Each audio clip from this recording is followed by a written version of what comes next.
I want to talk to you about forming a habit that'll literally change your world. I formed this habit a long time ago, and I'm going to tell you, my world changed like night and day. Work for me, it'll work for you. But before we get into it, I want you to come back in history with me to September the 12th, 1962. We choose to go to the moon in this decade and do the other thing, not because they are easy, but because they are hard. Do you know what John Kennedy did there? Made a decision. That was a decision. It was a big decision, and it changed everything forever. Well, do you know, decision is something most people never really learn. This book changed everything for me. In this book, it's Napoleon Hill's Think and Grow Rich. There's 15 chapters. There's one chapter, the entire chapter is dedicated to decision. Now you may say, well, I make decisions. Do you really? You may make little ones, but you make the real important ones. Do you go after what you want in life? Do you get everything you want in life? See, the truth is, only about 3% of the people are really living the way they want to live. Driving the car they want to drive, taking the trips they want to take, living in the houses they want to live in. Most people do not, and they'll tell you why they can't, and they'll give you a string of reasons a mile long. All seem very practical, very reasonable, and the leader of them all is they can't afford it. Well, the truth is, we live in the richest country in the history of the world. Money is the easiest thing in the world to earn once you learn how. Well, if you turn making a decision into a habit, you're going to learn how to do a whole lot of things you may think you can't do. Napoleon Hill said, those who reach decisions promptly and definitely know what they want, and they generally get it. The leaders in every walk of life decide quickly and firmly. That's the major reason why they're leaders. He said the world is a habit of making room for the man or woman whose words and actions show they know where they're going. And he went on to explain why we have difficulty here, for very good reason. Indecision is a habit, which usually begins in youth. The habit takes on permanency as the youth goes through grade school, high school, and eventually through college without any definite purpose. The major weakness of all educational systems is they neither teach nor encourage the habit of definite decision. Now, why is that? Well, the truth is, most people really don't know. We're dealing with a side of our personality that most people do not understand. What you see here is not me. This is my body. You never hear anyone say, am hand. You see, we've got to take a look at the non-physical side of ourselves. President Lincoln put that very well. He said, to believe in the things you can see and touch is no belief at all. But to believe in the unseen is a triumph and a blessing. Making a decision, we're going into the unseen part of ourselves, using faculties most people don't even know they've got. You see, Einstein said the intuitive mind is a sacred gift. Well, he said the rational mind is a faithful servant. He said we have created a society that honors the servant and has forgotten the gift. What is a servant? Well, there it is there. It's our sensory factors. We can see, hear, smell, taste, touch. What are they for? They're to help us correspond and communicate with our outside world. But you know that the physical world is nothing but the manifestation of the non-physical world. Well, we've been gifted. We've been gifted with something no other form of animal life has. We have these higher faculties. You've got perception, memory, imagination, will, reason, intuition. Do you know the reason most people don't make decisions? Because they can't see how they're going to get there. So what do? They keep doing things that they can see how they're going to get there. And that's why their life never really changes. Stick with me here for a moment. Think of you. You are a mass of energy and you function on frequencies. That's what you are. Take a look at yourself. Here's a shot taken by Kirlian photography. Semyon Kirlian was a Russian who perfected a form of photography way back in the early 30s that'll photograph mass where you can photograph the energy leaving the body. There's a glow of energy around you. This physical thing we live in is a mass of energy. Well, we're going to be talking about the non-physical side. You see, a frequency is a level of vibration. Do you know vibration is a natural law of the universe? Everything vibrates, nothing rests. We live in an ocean of motion. Now, there's an infinite number of frequencies. Now get this. let all these lines represent levels of vibration, okay? Levels of vibration, as we said, are referred to as frequencies. You and I think on frequencies, the highest function we're capable of. Now, here's where you really want to pay attention. This, if you get this, if I communicate this effectively, your life can change, because it sure changed mine. We think on a frequency, and the frequency we think on dictates the results we get. So we're sitting here and they say, these are my results, but this is where I really want to go, and we point to a star. Somebody said, what do you really want? I really want to be wealthy. Do you know that most people never live the way they really want to live? They don't. They never earn the amount of money they can. They don't live in the house they really want to live in. They don't take the vacations they really want to take. Why?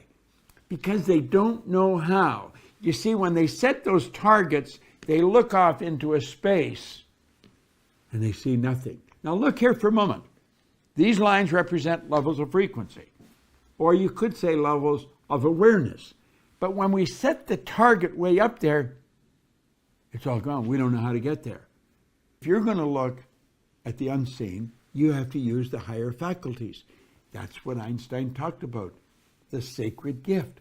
We can use faculties to look into the future. We can go into the future with our imagination and see ourselves where we want to be a year from now, and then bring that into the present and begin acting like the person we want to become. So let's go back and look at this again. We'll say, that's where I want to go, and I'm going to get there. Now, we do make decisions, but then we say, not going to start yet. I'm going to do that as soon as I get the money. I talked to a young couple. In fact, I wrote about them in a book, Pat and John. I sat with them in a hotel in Toronto, and they said they wanted to buy a house. And I said, well, go on out and buy one. We said, we can't buy a house. We haven't got any money. I said, you don't need any money. They looked at me rather strange. I said, what do you need the money for? You haven't made the decision to buy the house.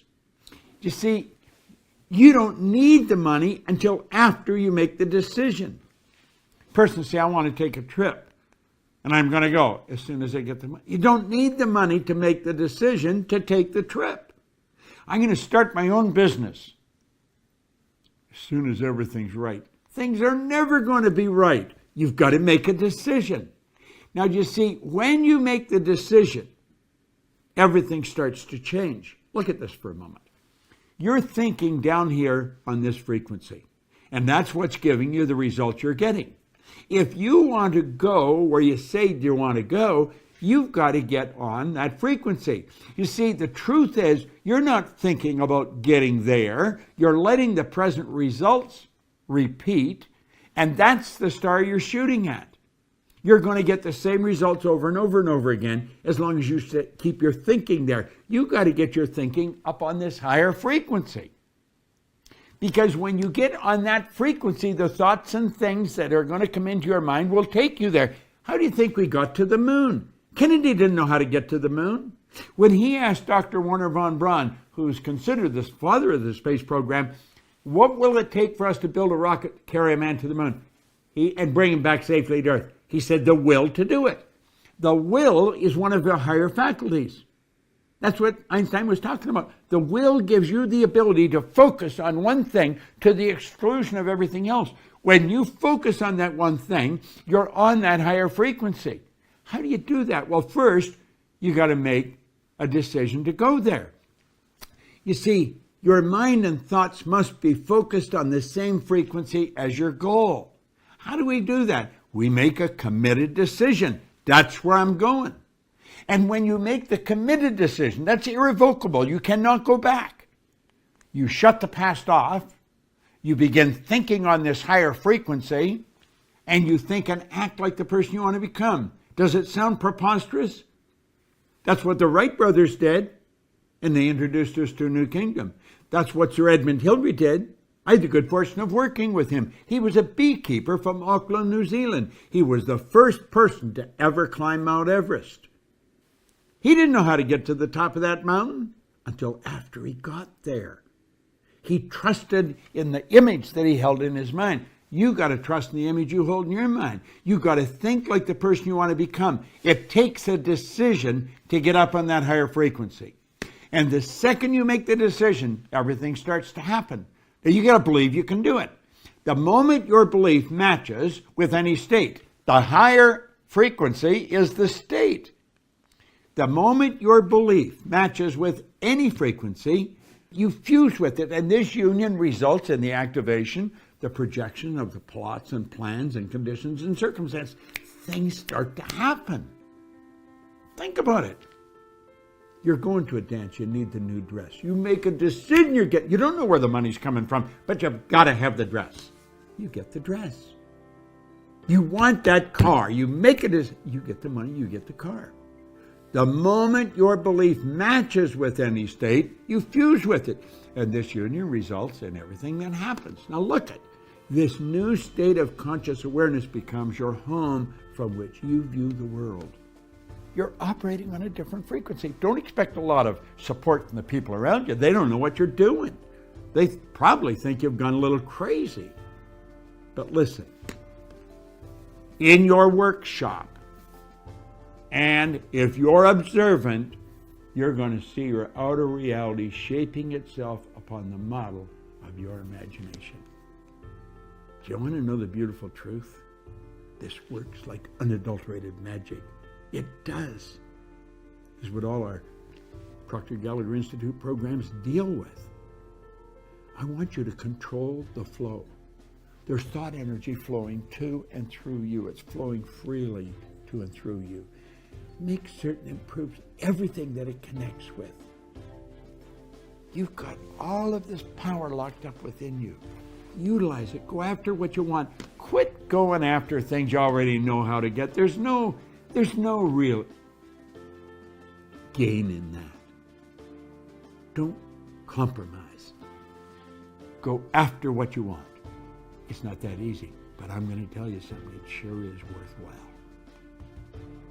Turn decision-making into a habit. And when you do that, everything changes. See, I didn't go back to school. No formal education. I didn't gain any business experience. I made a decision and bang, away I went. And everything started to fall into place. I opened offices in different countries, in different cities. Earned all kinds of money. I had money coming to me while I was sleeping, and so can you. In fact, you turn this into a decision, you can earn more money when you're sleeping than you'll spend when you're awake. Decision. It'll change your world.